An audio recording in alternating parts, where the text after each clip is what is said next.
한국 경제의 전환점, 수축에서 회복으로, 그리고 재편으로. 안녕하세요, 여러분. 오늘 이야기의 출발점은 단 하나의 숫자입니다. 50.7. 이 숫자가 뭘 의미하는지 아시나요? 그냥 평범한 숫자처럼 보이지만 이 숫자는 지금 한국 경제의 현주소를 가장 정확하게 보여주는 지표입니다. 바로 제조업 구매관리자 지수, 영어로는 PMI라고 하죠. 이 수치가 50을 넘었다는 건 무슨 의미일까요? 간단합니다. 수축의 터널을 벗어나서 확장의 문턱에 들어섰다는 신호입니다. 쉽게 말해서 우리 경제가 다시 살아나기 시작했다는 거예요. 하지만 여러분, 숫자 하나만 보고 안심할 수 있을까요? 그 뒤에는 보이지 않는 거대한 구조 변화가 꿈틀거리고 있습니다. 오늘 이 시간에는 그 변화의 실체를 함께 들여다보려고 합니다. 먼저 이야기는 서울 외곽의 산업단지에서 시작됩니다. 새벽 5시, 아직 해가 뜨기 전 시간입니다. 한때 꺼져 있던 공장 불빛이 다시 켜지고 있습니다. 기계 소리가 돌아오고 새로운 인력이 채용되고 납품 요청이 늘어나고 있죠. 9월 제조업 PMI가 50.7을 기록했습니다. 7개월 연속 수축 구간이던 한국 제조업이 드디어 50선을 넘어선 겁니다. 이건 단순한 통계가 아닙니다. 그동안 얼어붙었던 수출과 주문, 생산이 실제로 움직이기 시작했다는 뜻이에요. 한 경제연구소는 이렇게 표현했습니다. 한국 제조업의 엔진이 다시 불을 붙였다. 다만 엔진의 구조는 완전히 바뀌어가고 있다. 이 말이 무슨 의미일까요? 이번 회복은 과거형 성장의 반복이 아니라는 겁니다. 완전히 새로운 산업 구조로의 이동이라는 거죠. 마치 낡은 자동차 엔진을 수리하는 게 아니라 아예 전기차 엔진으로 갈아 끼우는 것과 같은 변화입니다. 자, 그럼 이제 우리 경제의 심장 이야기를 해볼까요? 한국 경제의 심장은 언제나 수출이었습니다. 그 중에서도 가장 강력한 혈관은 바로 반도체죠. 삼성전자와 SK하이닉스의 수출량이 올해 3분기에 전년 대비 22% 증가했습니다. 놀라운 수치죠. 왜 이런 일이 벌어졌을까요? AI 반도체, 차량용 메모리, 서버용 디램의 글로벌 수요가 폭발하고 있기 때문입니다. 특히 흥미로운 건 미국의 테크 기업들이 하는 말입니다. TSMC보다 한국의 생산 안정성이 높다고 평가하면서 한국 반도체의 입지가 다시 강화됐거든요. 여기서 잠깐, TSMC는 대만의 세계 최대 반도체 파운드리 기업입니다. 그런데 미국 기업들이 대만 대신 한국을 선택하기 시작했다는 건 무슨 의미일까요? 이건 단순한 산업 회복이 아닙니다. 세계 기술 패권의 재배치 속에서 한국이 신뢰의 국가로 자리 잡고 있다는 신호예요. 생각해 보세요. 대만은 중국과 지리적으로 아주 가깝습니다. 언제든 정치적, 군사적 긴장이 높아질 수 있죠. 하지만 한국은 상대적으로 안정적입니다. 미국과 동맹 관계이면서도 고도의 기술력을 보유하고 있으니까요. 하지만 반도체만으로는 부족합니다. AI 서버, 데이터 센터, 배터리, 그리고 첨단 소재까지 모든 산업이 연결되어야 진짜 회복이 이루어집니다. 지금 한국은 그 연결점을 찾아가고 있습니다. 자, 여기서부터 진짜 흥미로운 변화가 시작됩니다. 공급망의 재편 이야기입니다. 지금 한국은 중국 중심의 공급망을 벗어나는 중입니다. 왜 그럴까요? 중국이 희토류 수출 규제를 강화했기 때문이죠. 희토류는 반도체, 배터리, 첨단 무기 제조에 꼭 필요한 핵심 광물입니다. 그런데 세계 희토류 생산의 70% 이상을 중국이 장악하고 있어요. 중국이 이 카드를 꺼내 들자 한국은 어떻게 했을까요? 곧바로 베트남, 호주, 캐나다로 공급선을 바꾸었습니다. 빠른 대응이었죠. 더 나아가 삼성 SDI는 인도네시아에 니켈 재련소를 세웠습니다. 니켈은 배터리의 핵심 소재거든요. LG에너지솔루션은 호주 광산 기업과 리튬 장기 계약을 체결했죠. 리튬도 배터리에 없어서는 안 될 재료입니다. 그리고 이 모든 자원을 다시 한국의 공장으로 되돌리고 있습니다. 무슨 의미냐고요? 한국은 원료를 외부에서 확보하되 가공과 생산의 중심은 다시 자국으로 가져오는 전략으로 전환한 겁니다. 이건 과거의 글로벌 분업 모델과 완전히 다른 길이에요. 예전에는 값싼 노동력이 있는 곳에서 만들자는 논리였다면 지금은 안전하고 통제 가능한 곳에서 만들자는 논리로 바뀐 거죠. 경제학자들은 이것을 제네화형 공급망, 즉 내부 회귀형 산업 구조라고 부릅니다. 쉽게 말하면 제조업이 다시 본국으로 돌아오는 현상입니다. 이 흐름은 곧 한국 제조업의 체질 개선으로 이어지고 있습니다. 통계만 보면 회복처럼 보이지만 현장의 분위기는 그보다 훨씬 복잡합니다. 숫자 뒤에는 항상 사람이 있거든요. 경기도 평택의 한 반도체 장비 업체에서 만난 50대 기술자가 이렇게 말했습니다. 예전에는 주문이 끊길까 걱정했는데 이제는 납기를 맞출까 걱정입니다. 언뜻 들으면 좋은 소리 같죠. 일이 많다는 거니까요. 하지만 그분은 동시에 이런 말도 덧붙였습니다. 물량은 늘었지만 인건비와 원자재 값이 너무 올라요. 맞습니다. 회복의 이면에는 비용 상승, 환율 불안, 금리 압박이라는 현실이 있습니다. 물건을 많이 만들어도 비용이 많이 들면 남는 게 없거든요. 한국 경제는 지금 성장과 부담이 동시에 커지는 복합 국면을 지나고 있는 겁니다. 그래서 진짜 관건은 지속성입니다. 이번 회복이 단기 반등인지 아니면 장기 구조 전환의 신호인지 그걸 가르는 것은 정책과 기술 그리고 선택의 방향입니다. 여기서 중요한 질문을 하나 던져볼게요. 정부는 무엇을 하고 있는가? 정부의 역할이 중요한 시점이거든요. 한국 정부는 최근 신산업 육성 정책을 강화하고 있습니다. 반도체, 배터리, 바이오, 수소, AI 이런 분야에 대규모 투자를 유도하고 있죠. 세제 혜택도 주고 규제도 완화하고 인프라도 구축하고 있습니다.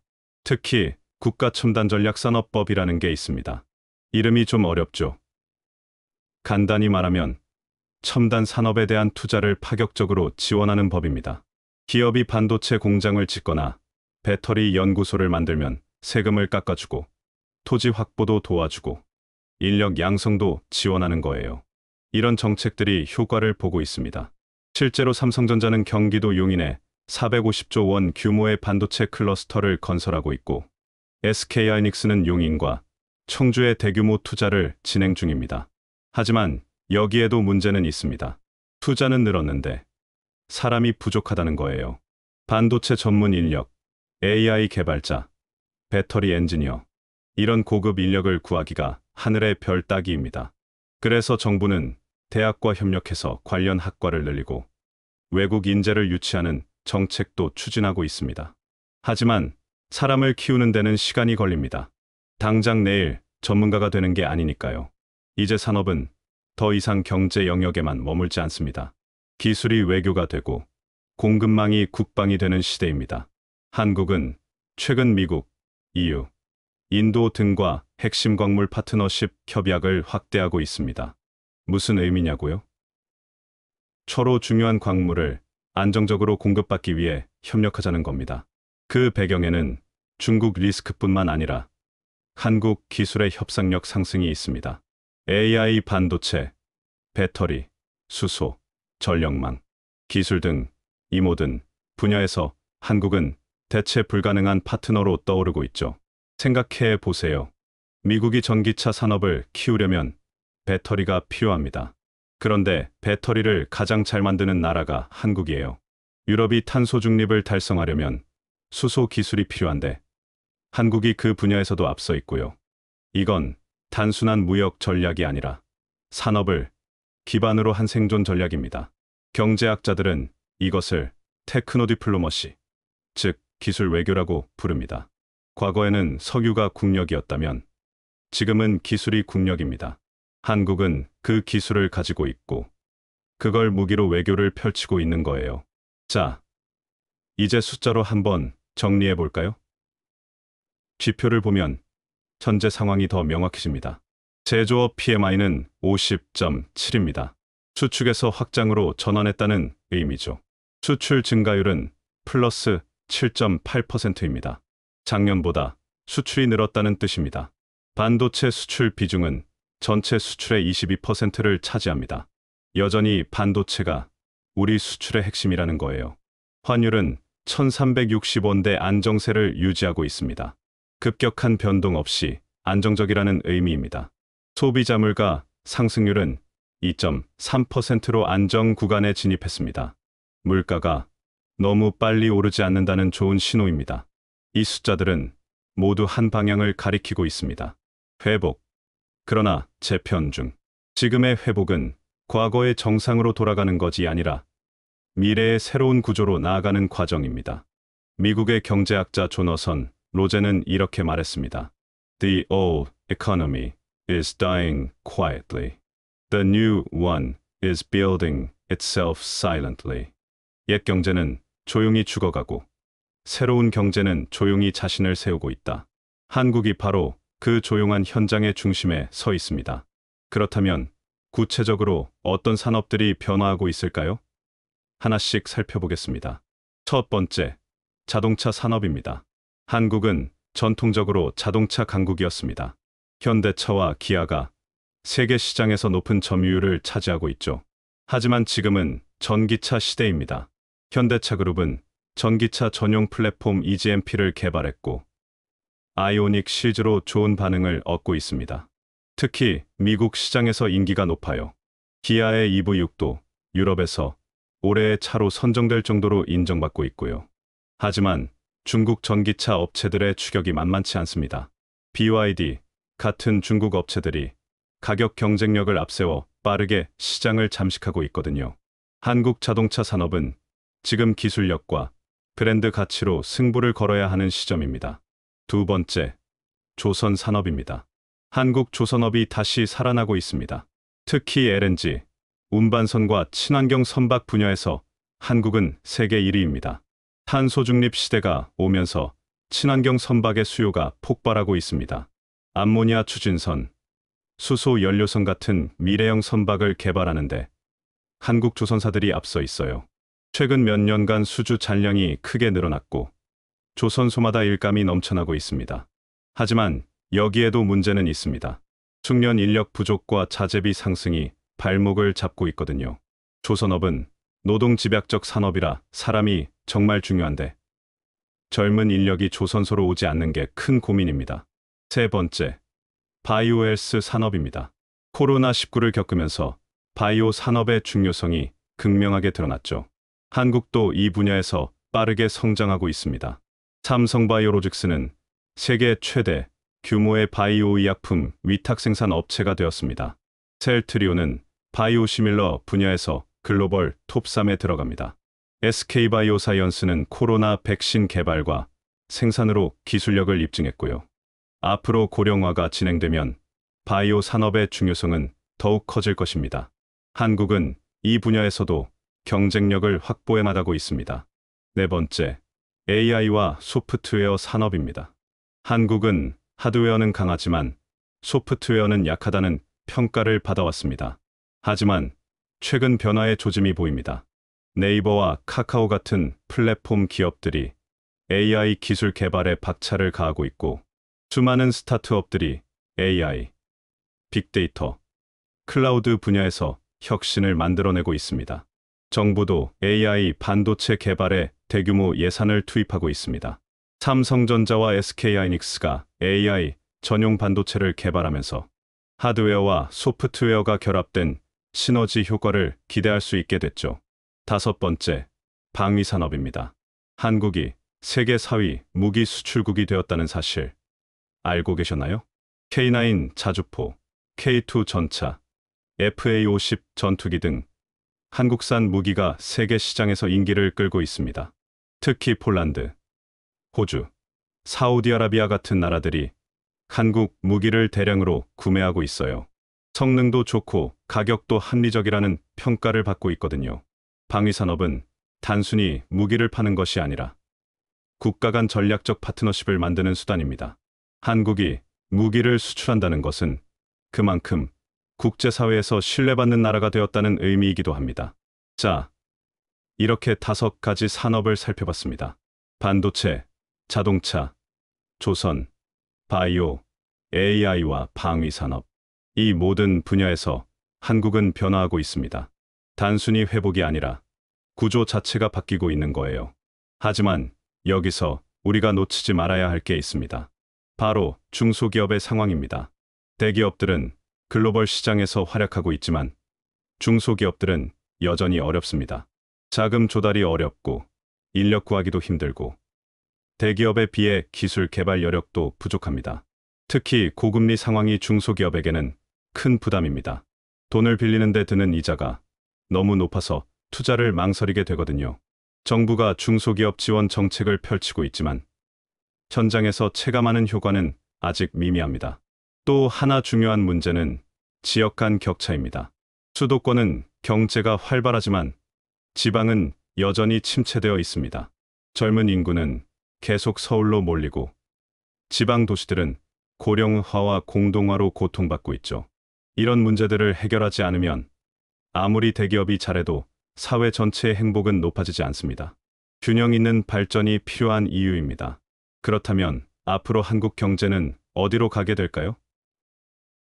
몇 가지 시나리오를 생각해 볼 수 있습니다. 첫 번째 시나리오, 낙관적 전망입니다. 반도체와 배터리 산업이 계속 성장하고 새로운 먹거리 산업들이 자리를 잡으면서 한국 경제가 고도 성장 궤도에 다시 진입하는 경우입니다.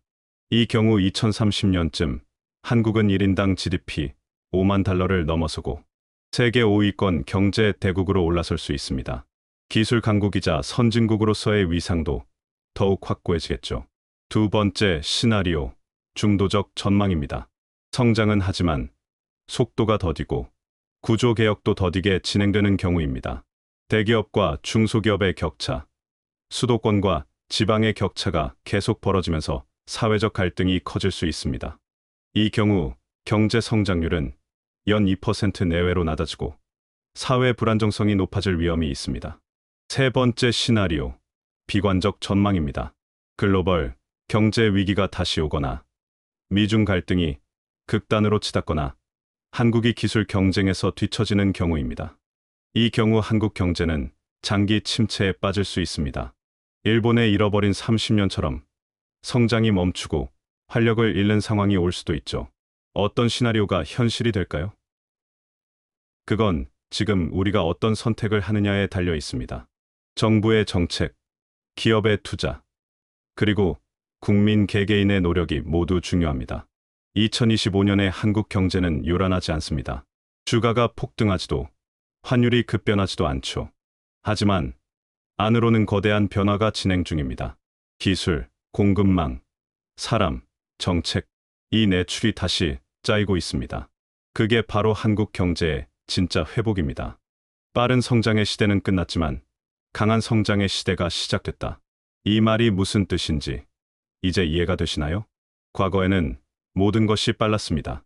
경제가 매년 8%, 10%씩 성장했고 사람들의 생활 수준도 눈에 띄게 좋아졌죠. 하지만 그런 시대는 지나갔습니다. 이제는 23% 성장해도 그것이 튼튼한 성장이면 됩니다. 거품 없이 지속 가능하게 모두가 함께 성장하는 것. 그게 바로 강한 성장입니다.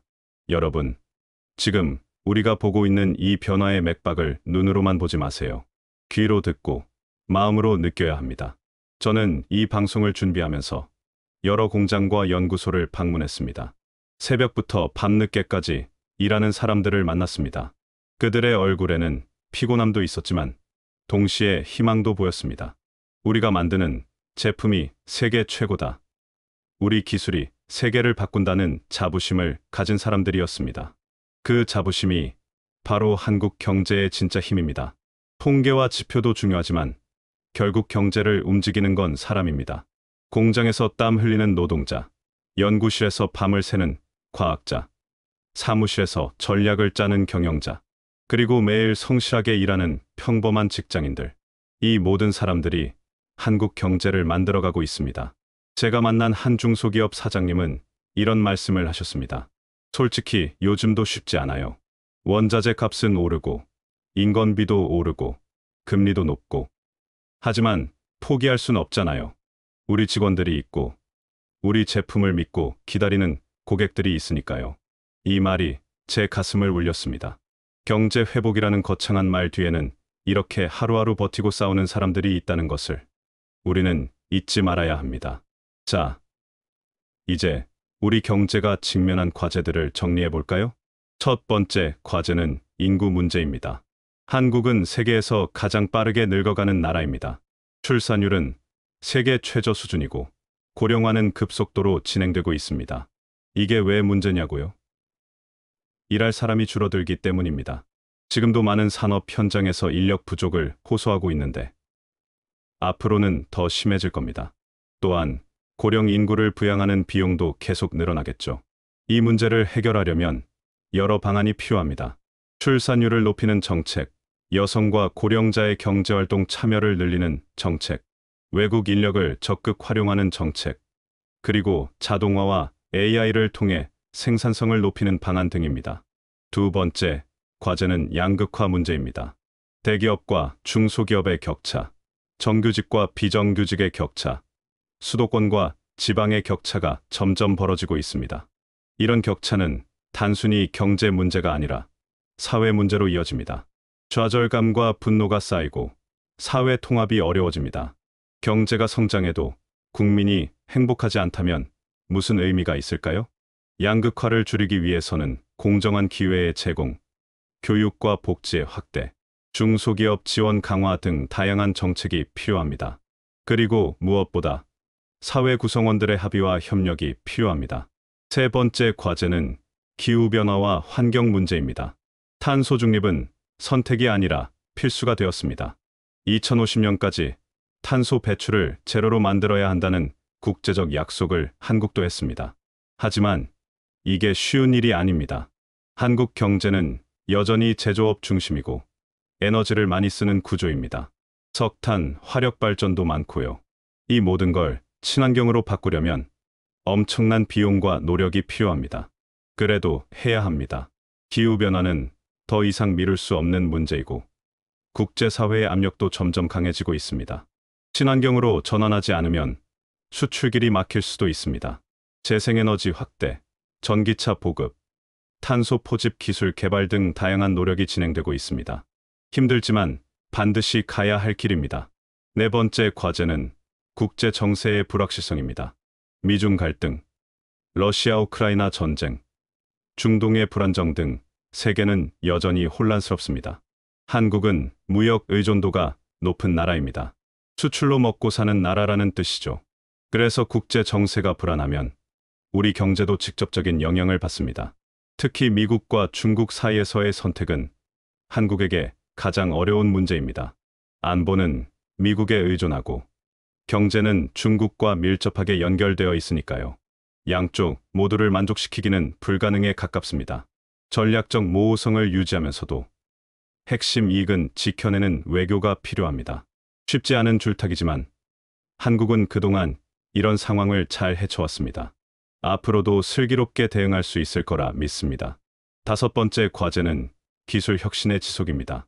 지금은 반도체와 배터리에서 우위를 점하고 있지만 이게 영원히 보장되는 건 아닙니다.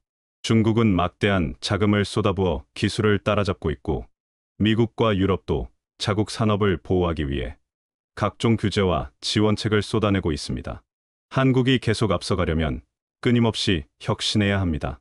연구개발 투자를 늘리고 우수한 인재를 키우고 실패를 두려워하지 않는 문화를 만들어야 합니다.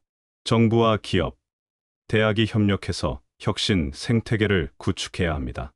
이 다섯 가지 과제는 모두 쉽지 않습니다. 하지만 불가능하지도 않습니다. 한국은 지난 70년 동안 수많은 난관을 극복해왔습니다. 전쟁의 폐허에서 일어났고 외환위기를 이겨냈고 글로벌 금융위기도 극복했습니다. 그 힘은 어디서 나왔을까요? 바로 국민들의 저력입니다. 위기가 오면 하나로 뭉치고 어려움이 닥치면 함께 이겨내는 힘. 그게 바로 한국의 진짜 경쟁력입니다. 자, 이제 마무리를 향해 가겠습니다. 오늘 우리가 이야기한 내용을 다시 한번 정리해 볼까요? 한국 경제는 지금 회복의 신호를 보이고 있습니다. 제조업 PMI 50.7, 수출 증가 7.8%, 반도체 산업의 부활, 숫자들은 희망적입니다. 하지만 이 회복은 단순히 과거로 돌아가는 것이 아닙니다. 완전히 새로운 구조로 재편되는 과정입니다. 공급망이 바뀌고, 산업 구조가 바뀌고, 기술 패러다임이 바뀌고 있습니다. 반도체, 배터리, 자동차, 조선, 바이오, AI, 모든 분야에서 변화가 일어나고 있습니다.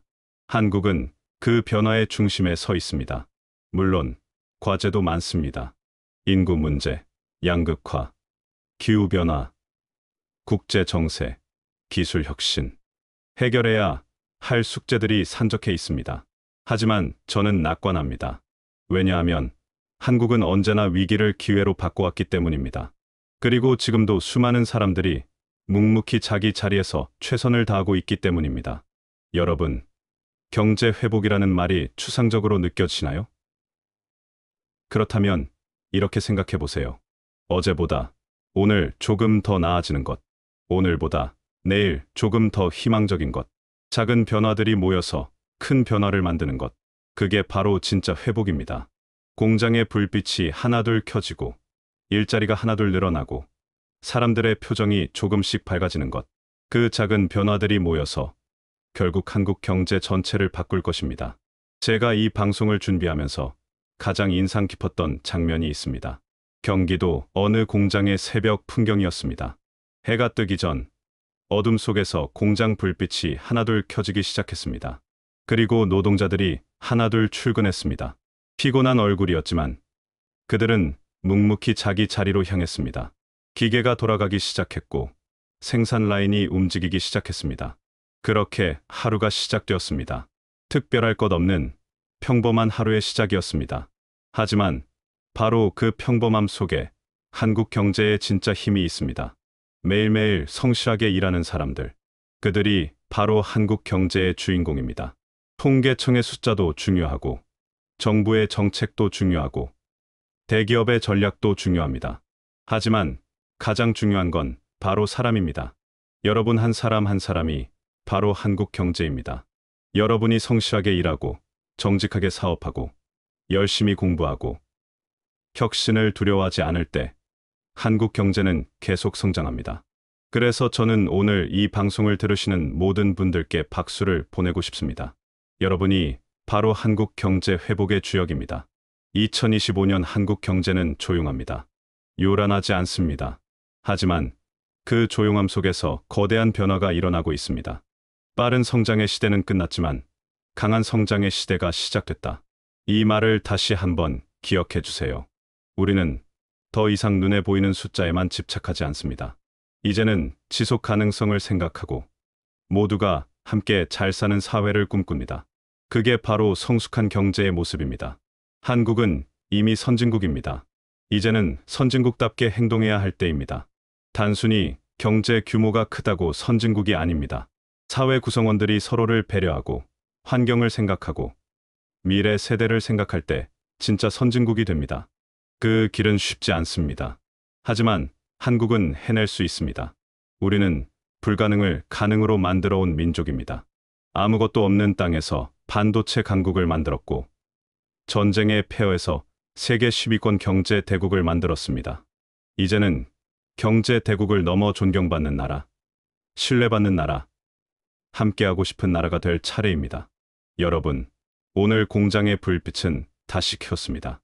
기계는 다시 돌아가고 있습니다. 사람들은 다시 희망을 품기 시작했습니다. 그 불빛이 꺼지지 않는 한, 기계가 멈추지 않는 한, 사람들이 포기하지 않는 한, 한국 경제는 계속 전진할 것입니다.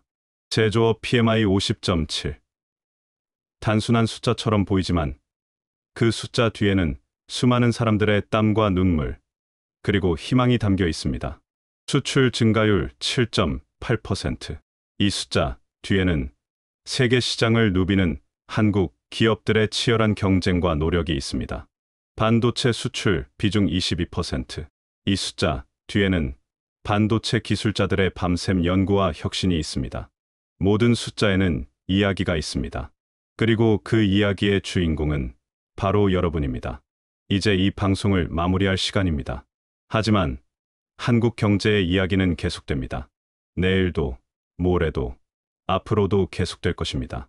그 이야기를 함께 만들어가는 것. 그게 바로 우리의 역할입니다. 정부만의 일도 아니고 기업만의 일도 아닙니다. 우리 모두의 일입니다. 오늘 이 방송을 들으시고 나서 여러분의 일터로 돌아가실 때 조금 더 자부심을 가지셨으면 좋겠습니다. 내가 바로 한국 경제를 만들어가는 사람이구나 하는 자부심 말입니다.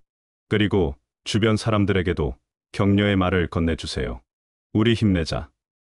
우리는 할 수 있어. 우리 함께 가자. 이런 따뜻한 말 한마디가 사람을 변화시키고 사람이 변하면 경제도 변합니다. 지표의 언어를 인간의 이야기로 바꾸는 힘. 그게 바로 오늘 제가 여러분께 전하고 싶었던 메시지입니다. 숫자만 보지 마세요. 그 숫자 뒤에 있는 사람을 보세요. 통계만 보지 마세요. 그 통계를 만들어내는 현장을 보세요. 지표만 보지 마세요. 그 지표가 의미하는 삶의 변화를 보세요.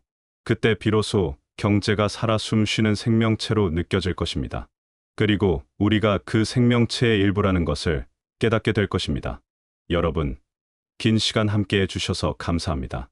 오늘 밤 여러분이 잠들기 전 창밖을 한번 바라보세요. 어디선가 공장의 불빛이 켜져 있을 겁니다. 그 불빛은 단순히 전기 불빛이 아닙니다. 그건 희망의 불빛입니다. 한국 경제가 다시 일어서고 있다는 신호입니다. 우리가 포기하지 않았다는 증거입니다. 그 불빛이 환하게 빛나는 한 한국의 미래는 밝습니다. 오늘도 공장의 불빛은 다시 켜졌습니다. 내일도 켜질 것입니다. 그리고 모레도, 그 다음 날도 계속 켜질 것입니다. 그 불빛과 함께 우리의 희망도 계속될 것입니다. 여러분, 다시 한번 감사드립니다. 그리고 응원합니다. 여러분 모두가 건강하시고, 여러분의 일터가 번창하시고, 여러분의 가정이 행복하시기를 진심으로 바랍니다. 한국 경제의 밝은 미래를 함께 만들어 갑시다. 감사합니다.